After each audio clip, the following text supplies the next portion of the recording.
Hello, all my beautiful people. Welcome back to another video. And I am Quenisha, your host, and this is Be a Better Baddie.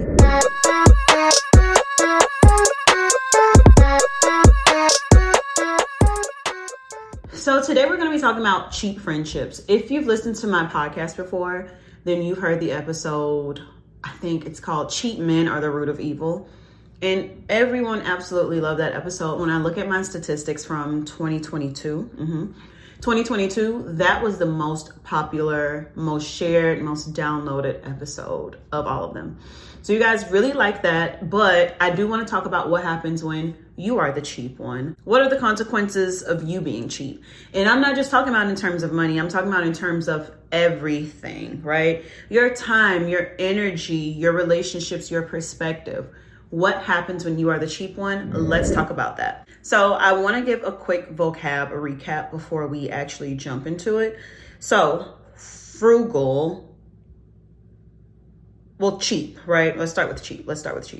So the informal definition of cheap, I think what I think of when I hear cheap is being stingy. That is the one we'll be working with. The formal definition of cheap, of course, is something being low price, a good deal, etc. But when I use cheap and I mean it in a negative way, that's what I mean, stingy. So let's define frugal. And I think this is the way you should be with your friendships, okay? So according to dictionary.com, frugal means an economical in use or expenditure, prudently saving or sparing, not wasteful, and in a sentence, what your office needs is a frugal manager who can save you money without resorting to painful cutbacks. So frugal just means that you're spending just the right amount of money, right? But you don't blow it. You are allocating it where it needs to be. You're going to have funds. You're going to disperse them wisely, and think about in a relationship, right? So you want to use your time wisely in a relationship. You don't want to constantly invest in someone and give to someone and they don't give anything back to you. So I believe being frugal is you giving a healthy amount of yourself, receiving a healthy amount back from that person, having time for yourself, because again, I am the queen of save time for yourself. Be selfish. Being frugal means just that. So in terms of you being cheap, what does that mean? So remember, cheap means stingy. Generally speaking, emotions aren't this physical entity like money or food that you can be stingy with, right? You can't give someone too little of it because it's not exactly a tangible thing. But you could be stingy in the sense where you don't easily express yourself or share your feelings with that other person, right? So this could be for a number of reasons that I've thought about, right? So it could be about a fear of vulnerability. You're afraid to show your true self to this person and you're afraid to truly communicate with them. And it could be just that everyone is different, right? So not everyone is this open, free, loving, giving, and that is a-okay. Some people don't express their emotions well, but I think that there's a difference between you being unable to share your emotions, being that you actually don't know how to, versus you being stingy with your emotions. But you, my friend, are a baddie, and we will not run around being cheap and stingy with our emotions, which then have a negative strain on our relationships. Because in the end, it's gonna come bite you in the butt, and it's not fun. I've had friendships and relationships where I felt like someone was stingy or being cheap with their friendship, and it wasn't good, right? Those relationships didn't progress. They aren't truly fruitful. I do have a successful experience though with one friendship turning from a cheap friendship to, I guess, an expensive friendship. Now at this point, you're probably thinking, what is a cheap friend? Am I the cheap friend? How can friends be cheap? Don't worry, I have some ways for you. So one is not supportive or being competitive. So these are the friends that they feel like it kind of hurts to support you in a sense. They won't congratulate you. They won't check up on you. They won't be there for you, right? And it could be because they feel like there's not enough support to go around. If they support you, then who's going to support them? They're really thinking about how is it going to be reciprocated. I would say cheap friends are very strategic in a sense, right? I'm not going to move unless you move. But that's not the way relationships work all the time, right? 2, very nosy. Note, I did not say concerned. I said nosy. They literally just want to know, what are you doing? How did you do that? And it could be one, because they want to do it, or they want to duplicate it. They want to replicate it, or they may want to judge you. You never know. You never know. And then 3, I think this is the biggest one. They're not open and they're not vulnerable with you, right? You've never seen this person as their true, authentic self. This person could hide their emotions, stifle their emotions when they're around you, because they don't want you to see the true them. They may think, what are they going to think when they see this real version of me? Or how will that affect this? Or just anything, right? So if you haven't seen this person at their most raw form, in a sense, this could be a cheap friendship. And I do want to reiterate, this is not with strangers, right? Because we're not open with strangers. We have no business being vulnerable with strangers. These are with people they consider friends. So if you have someone and you consider them as a friend and they have not opened up to you in any kind of way, they are not supportive of you, they constantly ask you questions with no concern, this may be a cheap friendship. You may not be getting what you need out of this friendship. Now, I kind of touched on this, like what I believe the root of a cheap friend is. Like, why do people become cheap, or why are people cheap? But I think cheap is just another word of saying this person has a scarcity mindset. This person's afraid that there's not enough love and support to go around. This person's afraid that the version of themselves is not good enough for the world to accept. This person feels like they won't be compensated or reimbursed for the energy they've put into the relationship. They're afraid that it won't come back to them because for some reason, think about it, people with a scarcity mindset, they don't believe that things are going to come back to them. They don't believe that there's enough energy to put out because they need to conserve that energy for themselves. They don't believe the world will give them anything. They don't believe in doing things if they don't think it's a fair trade. An eye for an eye. I mean, like, not that serious, but like, they believe in equality, right? An eye for an eye. If I give you this, you're only getting this. If you do this, I'm only going to do this, which it becomes that type of tit for tat friendship, which is very annoying. I cannot stand it. I can't stand a tit for tat relationship. I hate it. Okay. So think about that. That's a cheap friendship when it's just like, I picked you up. It's your turn to pick me up. Now, unless you've been picking me up 20 times in a row and I've never offered it, or even if you don't get anything else in exchange for this friendship, then yeah, we have a concern. But just think about all those things. Overall, I have this theory that like people who I deem as cheap people, again, not just in terms of money, but people who are cheap people, they don't really have enriching relationships, not with themselves.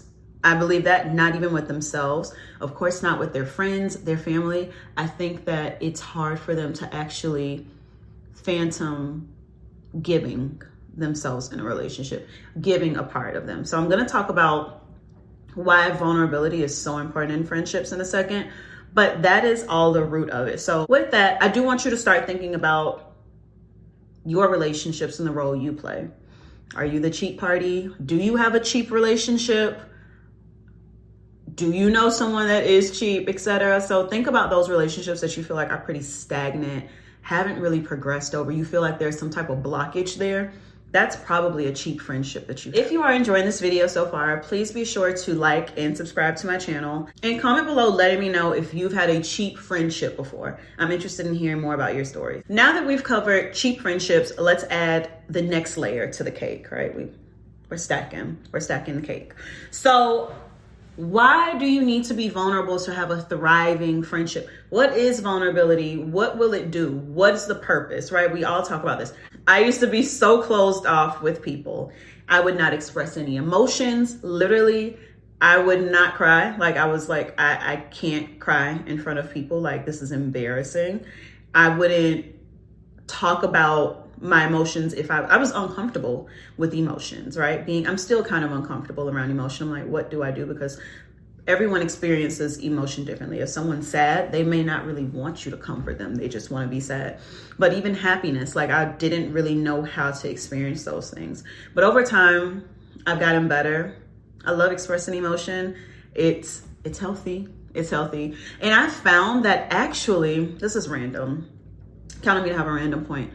But when I hold my emotion in, especially a negative emotion, and I've talked about this before on another podcast. By the way, if you have not listened to my past podcast episodes, feel free to go binge. You can find them on all platforms, any listening platform, it's all there. But when you hold in negative emotions and feelings, it is so bad for you. For me, it shows up in a cold sore. I start to develop cold sores when I have something negative inside of me that I need to say to somebody and I haven't said it. Very weird.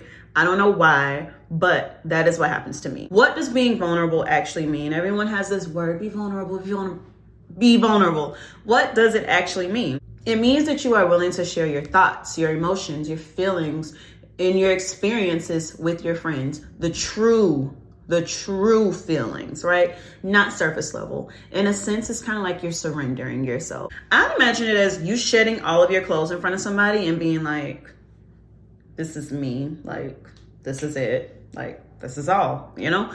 Because at that point, like, you've literally shown your true form to someone, and whether or not they take it, you don't know, but you've taken that risk and you're willing to accept the consequences of said action. Overall, it's like us relinquishing a sense of power and control. Now, what is vulnerability not? What are some non-examples? Obviously, it's not you being overly guarded, protective, dishonest, or critical. But it is especially not you oversharing in the hopes that someone else shares information with you. It especially is not you being dishonest or skewing this version of yourself to fit what you think somebody else may like to just, I guess, make the relationship easier. It's definitely not that. So we should not be doing that, right? Fake vulnerability is one of my least favorite things in this world. I hate it. When you're open to being vulnerable with your friends, you open the door and you give them a chance to be there for you, to understand you, to offer support, and to guide you. On top of that, when you open up, your friends are more likely to do the same. So, I mean, there could be a chance you open up and your friend just looks at you and say, cool story, bro. That could happen, but I'm gonna tell you right now, that's not your friend. So when you do open up, people feel more comfortable opening up. So I'm an educator, and when I'm in a room full of kids that I don't know, I will immediately just start sharing things about myself. And it's not me oversharing, expecting them to share with me. It's me oversharing to make them more comfortable with me. Who is this random woman I know? Why should I trust what she's saying? When you share bits and pieces of who you are with the people around you, they become more comfortable. Now, with you sharing, your friends opening up with you in response, that's going to create a deeper sense of trust and intimacy in your relationship. And that's a good relationship. I love a good relationship where we can just be our true, authentic selves with each other. That's beautiful. That's good. I love that. I do want to add this. Opening up is not just for the sake of a friendship, right? Being vulnerable actually helps you as well as a human being. It's going to help you become more self-aware. It's going to help you learn how to identify these feelings, thoughts, even develop identity so that you're more comfortable with yourself. When you're able to share your weaknesses and insecurities with people, it's going to help you then identify them. And it's like, I've vocalized that. It must be something real. And then you can work on it. So being vulnerable is not only being honest with the people around you, but also being honest with yourself. Let's not take that for granted as well. We've talked about what a cheap friend is, how a cheap friendship is. We've talked about how this cheap friendship manifests, like what are the signs of it exactly. And then vulnerability being the key to it all. So with this second part, all I'm saying is being vulnerable is the best way for you to cure your cheap friendship. You can transform your friendships. I have transformed one of my friendships, and I don't think it wasn't just me, right? It was the work of both of us. And I've never stated to this person that I think that it was a cheap friendship because it took me a while to process it and I guess think about it. And I was like, I guess I'm not really getting a lot from this friendship. I don't know what happened. Something happened overnight, and I can say that it's been a full 180 and we've transformed, and this person now is opening up to me. Like, this person's talking more about day-to-day things. Like, their true feelings, their true intent about things. And that's good because it really sucks being friends with someone and you don't really know who they are, if that makes sense, you know? So I think this is definitely important in female relationships because women, we rely on our same-sex friendships for emotional support. If I don't know your true emotions or you don't know my true emotions or how I like to receive support or anything like that, I don't think that we can really truly be there for each other 100%. As you're on this journey to becoming more vulnerable in your friendships, I do have a couple things that I want you to keep in mind that will, I guess, help you and help you be prepared for this journey. One, start small. There is no reason for you to open up about your childhood trauma immediately with you wanting to become closer to somebody or break that barrier, right? So start small, expressing your feelings or talking about those less personal things about yourself and build up to more sensitive topics as you become more comfortable. It could be a small personal thing, how you feel about your birthday or holidays, right? Some people don't like to celebrate their birthday. You can share that with your friends, right? Like they have a birthday coming up, or not when they have a birthday coming up, but like when your birthday's coming up or something, you know, I really don't like to do anything really, like I just want to do this, you know. That is you. That's a small, less personal thing. You don't need to jump into like why you hate your birthday, etc. I don't know why I use that example, but start small before you go into, I hate my birthday because as a child, everyone forgot my birthday. That may make the person want to do something for you, or I mean, it would make me, you know. So probably a bad example, but start small. Two, find the right people. You need to learn how to decipher. Everyone doesn't want to hear your story, and everybody can't hear your story, right? Everyone's not going to take your story the same way as you hope they would. Everyone's not going to even listen to your story, right? Choose the right people to be vulnerable with. And I know this is so hard because I consider myself a good judge of character, but I think there are so many people good at faking who they are or putting on a disguise or a mask that it is hard. So if you do happen to open up to the wrong person, it's not your fault because people are so good at pretending. If you've listened to the podcast, Something Was Wrong, oh my Jesus. Choose people who you trust and who are non-judgmental so that when you do open up, it's not a hard blow. It's not, dang, maybe I should have kept that to myself. I think this one's super important as well. Communicate clearly. So whatever you do share with people, talk about why you are sharing that and what you want them to do with that information. Maybe it's just for you to vent. So I want to go back to the birthday thing, right? Maybe you are afraid to celebrate your birthday because you subconsciously feel like people don't care about your birthday because growing up, your mom and dad always forgot your birthday and it was never celebrated. So now as an adult, you may feel like, well, my mom and dad didn't care about me, then they might not care about me. So why should I make a big deal out of my birthday? If you feel like you want to start celebrating your birthday then, and when you share with that friend that, hey, like historically, I've hated birthdays because XYZ, you share as much as you feel comfortable sharing. And that person then says, no, like we want to celebrate you. If that's not what you want, then say, no, like I really don't feel comfortable with it. Like, you know, we can do a one-on-one thing or something like that. Communicate clearly and set what you want because people hear information and they can interpret it in a multitude of different ways and they can interpret your intent. Sometimes it's misaligned. Sometimes it is aligned, right? So be sure to communicate clearly. Be clear and specific about what you're sharing, why you're sharing it, so you can help others respond more appropriately. This is the most important one, and this is just a part of being human. Prepare for rejection. Not everyone that you share with is ready for your level of vulnerability, ready to even hear anything different. They may just want to keep a surface level relationship, and that is okay. Understand that not everyone will be open to it. Surround yourself with the right people so that you can have those wonderful benefits of opening up to someone positive that will positively impact not only your friendships, but also yourself. Thank you for watching all the way to the end. If you do want to hear more of my thoughts, please be sure to go find my podcast wherever you listen. I have a plethora of content now on the channel. It's not a plethora. It's 4 videos. Well, 4 videos is a lot. So find my podcast. We can also connect on Instagram and or TikTok. All my handles will be left in the show notes as well. And I hope you have a positively productive day, baddies. Also, last thing, if you are looking for a community of like-minded women, I've started a Telegram because I've ran into the issue that I have so many different people that listen to my podcast, but they don't have anywhere to connect. So I know YouTube may solve that problem with bringing people here and they can connect. But if you want to join my Telegram group so that you can talk about the content with people, I'm going to be in there as well. We'll just be... Please be sure to join the Telegram group. That is also linked below. With that, I hope you have a positively productive day. Bye, baddies.